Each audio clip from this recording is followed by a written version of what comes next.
Here we go with the draft, and we have quite a powerful pack with Archon, Thought Flare, Arrest, a Centaur's Herald, and Trostani's Judgment. All very good cards. I like Arrest the best because it's an unconditional removal spell for 3 that also deals with creatures that have grown somehow. It's kind of bad to pass a 7 mana rare and, well, that shares a color with Arrest, but to be honest, if I first pick Centaur's Herald, it's just going to be a Selesnya card anyway, so passing more white cards isn't really all that helpful. I think that Thought Flare does compete with the cards, but I'm personally not the biggest fan of it, so I'm going to go with Arrest here. If you want to go real deep, you could make a case for Dead Reveler, as it's the only card that keeps you out of white completely, and is basically, with Rakdos being the one shard that's on the opposite end of white. But I'm fine with just picking white cards after passing an Archon. People behind me will have to figure out what to do, and I will be the one feeding them for 2/3 of the time. Another Centaur's Herald is sad. I'm sad to pass these because I think they make the core of a good populate deck, but Sunsfire Griffin is a very good card, and I want as many as possible in my white decks. Now, this is the third Herald in the third pack we see. There's also a Keyrune, Knightly Valor, and Centaur Healer, all very good in the deck we are trying to draft, but we aren't sure if we are green yet. We could still go into blue-white, even though we passed the Archon, and well, in theory there's also an Annihilating Fire, but we aren't going to take that. Now, Soulstone Spirit would be the best Azorius card, Knightly Valor would be the best white card, and I feel like Centaur's Herald is better than Healer and Keyrune. I think I'm going to go with Knightly Valor to keep my options open. I think that we can still go Azorius and Selesnya, but depending on the packs, it might actually be necessary to go into some kind of Boros or Rakdos, Boros or Orzhov deck. Even though that sounds crazy, it's certainly possible if you get the right cards. So this is somewhat of a decision point because there's a Centaur Healer which needs green, Chainwalker which is just worse, and then 2 white commons that are okay but not that amazing. So I think this is probably the right time to pick the more powerful Centaur Healer and hope that we can go into a Selesnya deck that might not be as token based as I would like, simply because we passed all these Heralds. Of course, if one of the Heralds comes back, that would be insane, but I doubt it. I don't like Swift Justice that much anymore. I think that Giant Growth and Calm Bond are both much better. And I've grown to like Concordia Pegasus, so I'm going to take that. Next up, we have a Dramatic Rescue and a Savage Surge. I'm a big fan of combo tricks in this format, and I think that blue-white is most likely to be drafted to our left. So I'm going to pick the combo trick that can actually ambush a creature sometimes. Here we do actually get a shot at a Herald, but of course the Herald gets worse the later you start picking them up, simply because your populate cards are going to be worse. Knightly Valor is fine, but not a card I need a second one of at this point, I feel like. So I'm going to go with the Herald, simply because of the potential to get the populate deck.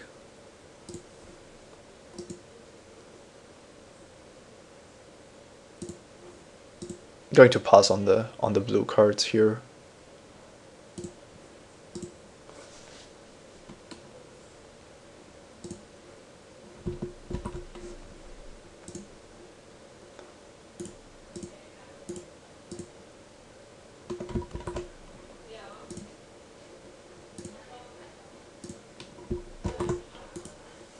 And now it looks like this pack was made for somebody else than a Selesnya drafter. It's pretty weak overall, but it also doesn't really have anything that I would like. Avenging Arrow and Indrik are fine, but nothing I would like to first pick. Civic Saber also not good in our deck. Hellhole Flater is certainly the best card in this pack, and I'm considering just to take it out. I don't think that we'll get splashable blue cards, so yeah, I'm just going to take out the most powerful card. And then we get past the Wild Beastmaster. That could actually be quite interesting for us, because we already have some ways to make it larger and could pick up some more. I'm certainly going to take it. Next up we have the option between X-Bane Guardian, Golgari Longlegs and Aerial Predation. I think that's a pretty easy pick. The Longlegs are just the best card for us. And even though they don't look that amazing, a 5/4 for 5 is great in this format. And this pack looks like it has been really good. Stab Wound, Augur Spree, Fencing Ace, Knightly Valor. Also some other cards that I'm happy to have in my decks. I'm going to pick Knightly Valor here. Fencing Ace is also nice with a sufficient amount of combat tricks, but Knightly Valor seems more important at this point. We get a Cursor's Accord. We don't have that many late game cards yet, and populating sounds like a good plan. I think I'm going to take Security Blockade here. Didn't value it that highly earlier, but the fact that it's an enchantment and you actually get some value out of it in addition to the token you can populate makes it quite good in my experience.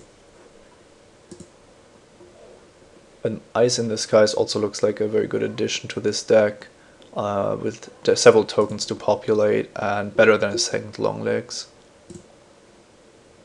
That's an incredible late Sunspire Griffin, which makes me think that our left neighbor might not be Azorius after all. Towering Indrik wheeled from the bad pack we opened. This is an interesting pick. I would have liked to have a Giant Growth by now, but all we are getting are these Savage Surges, but those can also be very, very good. I feel like they are probably better than picking up a Druid's Deliverance, simply because we don't have that many ways to make a 3/3, and with the Wild Beastmaster every pump spell counts. We even get a nice sideboard card in Aerial Predation.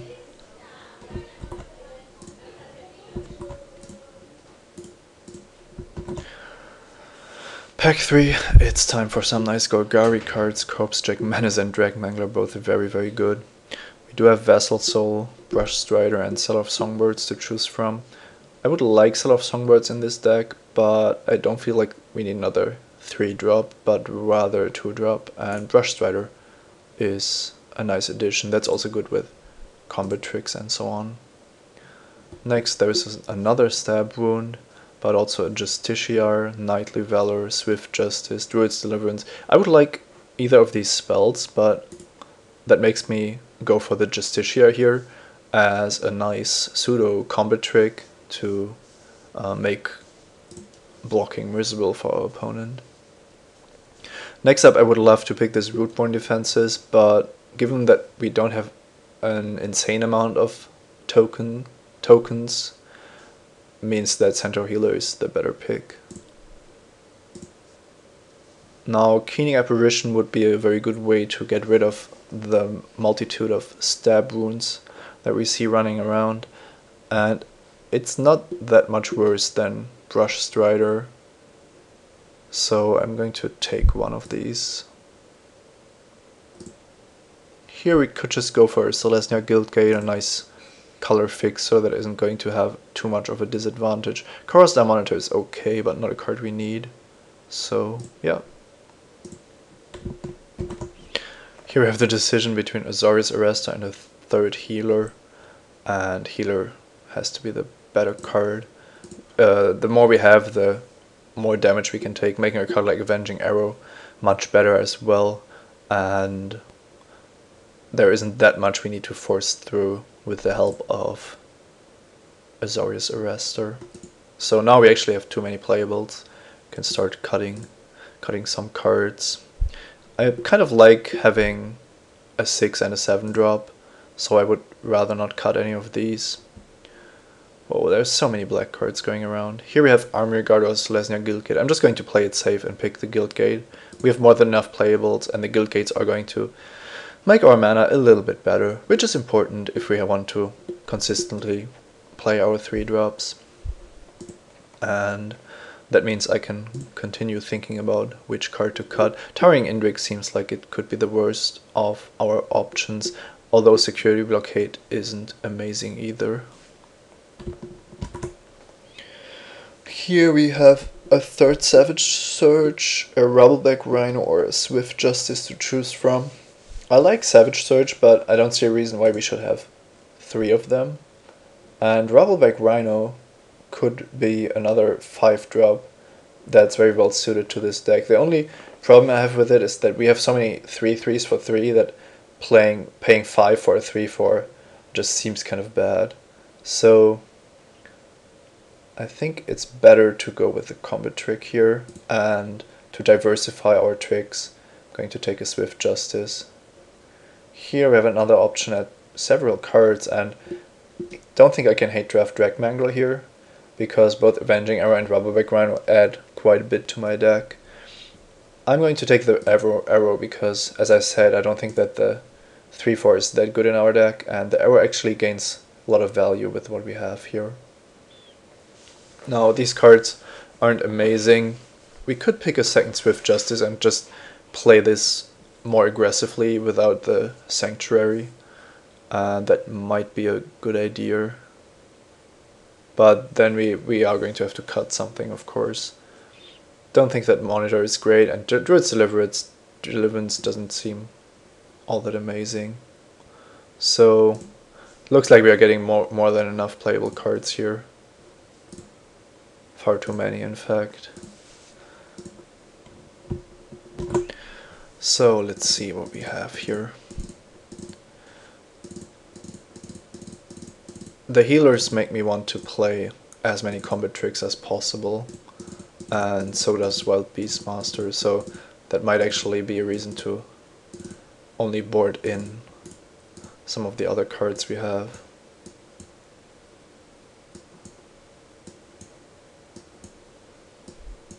Now, Security Blockade is easily the worst of our 3-drops, so I think we can probably cut that. And even though it makes a token, that's not important for what we're trying to do.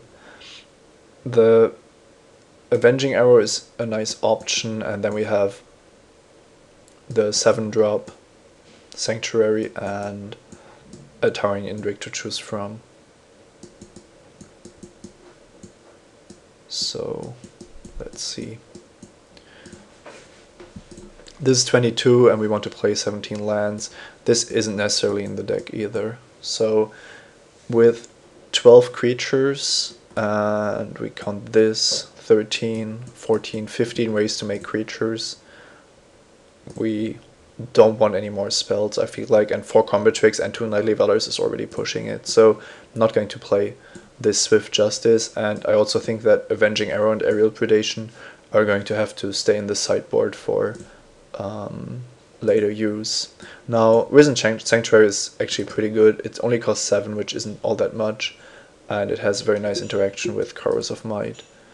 So, and Swift Justice. It's just a very good card, I think. So the last slot will either go to Towering Indrik or to Security Blockade. Given that a 2/2 ground creature is just not very good in my deck, I think that playing 1 Towering Indrik is what this deck wants to do. Also, Nightly Valor on Towering Indrik makes it a 6 toughness creature, which is quite powerful. This looks like we need 1 more white source,